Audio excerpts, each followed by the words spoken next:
In a pressure cooker, I have 1 cup of split pigeon peas or tur dal. To that, I'm adding 4 cups of water. If you don't have a pressure cooker, you can use Instant Pot or a slow cooker. To this, I'm adding 1/4 of a teaspoon of turmeric powder and salt to taste, and just giving it a little bit of a stir and closing the pressure cooker. And I'll let this heat on medium heat until 4 whistles, and then I'll turn off the heat and let this just rest. Next, in a pan that's going on medium heat, I'm adding about 2 tablespoons of oil. If you're not making a vegan version, you can use ghee, that's even better. To this, I'm adding a teaspoon of cumin seeds and 1 teaspoon of black mustard seed, as well as a few curry leaves and 1 dried red chili.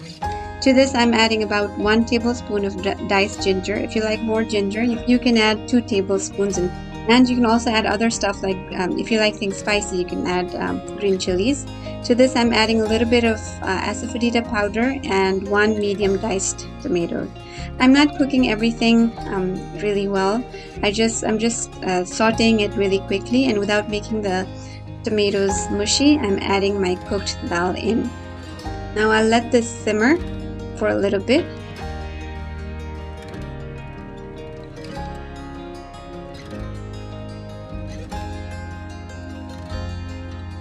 This would be a good time to adjust the salt and any other seasoning, including turmeric powder. So I'm doing that here. So next, I'm adding about 1/2 tablespoon of Tamarind Concentrate. This just gives a really tangy flavor to the dal. If you like things like really on the sour side, add 1 tablespoon. I've tried adding 1, I've tried adding 1/2.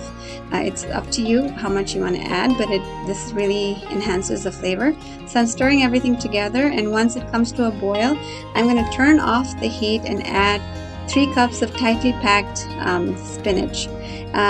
Some people like the spinach really wilted. If that's you, then you can put this in while the heat is still going, and you can just cover the pan.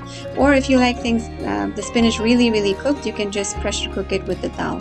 So that's really it. I hope you enjoyed this recipe, and as always, say a little prayer and share the love.